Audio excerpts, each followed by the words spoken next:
नौ मुंतखब अरकान सिंध असैम्बली ने हलफ उठा लिता। सिंध असैम्बली का इजलास 40 मिनट की ताखीर तो स्पीकर आगा सिराज दुरानी की सदारत होया, जिदा बाकायदा आगाज तिलावत कुरान पाक तो होया, जिदे बाद नाते रसूल मकबूल पेश की गई। आगा सिराज दुरानी ने नौ मुंतखब अरकान सिंध असैम्बली तो हलफ लिता। हलफ लैन आले नामजद वजीर आला सिंध मुराद अली शाह, फरियाल तालपुर, शर्जील मेमन, नासिर हुसैन शाह ते दीगर भी शामिल सी। इस मौके ते असैम्बली हॉल च भुट्टो दे नारा तो गूंज उठा। अरकान सिंध असैम्बली ने उर्दू अंग्रेजी ते सिंधी हलफ लिता।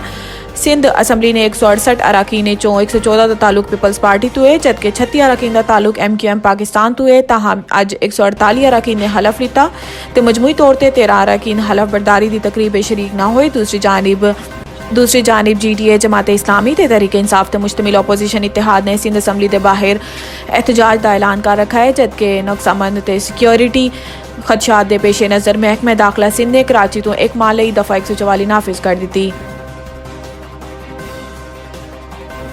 मुबैना इंतखाबी धांधली GAUI का शारा फैसल ते टूल प्लाजा ते एहतजाज, ट्रैफिक शदीद मुतासिर। एहतजाज की वजह तो शारा फैसल ते नर्सरी तो FTC तक ट्रैफिक की रवानी शदीद मुतासिर ते कारसाज से भी एहतजाज जारी है। इस तो इलावा मुजाहिरीन ने टूल प्लाजा नूं बंद कर दिता, जबकि कराची हैदराबाद मोटरवे ते भी सियासी जमात के कारकुनान मौजूद ने, जिसके सबब ट्रैफिक मुतासिर है। दूसरी जानिब पुलिस ने सिंध असैम्बली के बाहर एहतजाज करने वाले कौमी अवामी तहरीक के कारकुनान नूं हिरासत विच लै लिता। कौमी अवामी तहरीक ने इलेक्शन मुबैना धांधली के खिलाफ सिंध असैम्बली के बाहर एहतजाज किया, जिदे खवातीन भी मौजूद सी।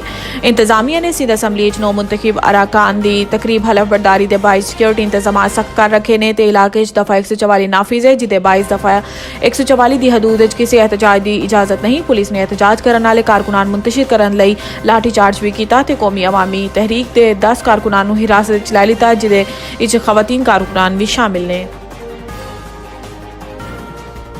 मुल्क के सदारती इलेक्शन 9 मार्च को कराने का फैसला। ज़राया इलेक्शन कमीशन के मुताबिक इलेक्शन कमीशन 9 मार्च को होने वाले सदारती इलेक्शन के हवाले तो बाकायदा शेड्यूल भी जारी करेगा। ख्याल रवे कि सदर आरिफ अलवी की 5 साल आइनी मुद्दत 8 सितंबर 2023 को खत्म हो चुकी है। ताहम मुल्क निगरान सैटअप होने की वजह तो आरिफ अलवी सदर पाकिस्तान की जिम्मेदारियां निभा रहे हैं। आइन के मुताबिक इलेक्शन होने के एक माह तक सदर अपने ओहदे ते फाइज रह सकते हैं। बिजली 7 रुपये 13 पैसे महंगी करने की दरखास्त से फैसला महफूज। चेयरमैन नेपरा वसीम मुख्तार ने किया है कि बिजली की कीमत इजाफे की दरखास्त तशवीश है।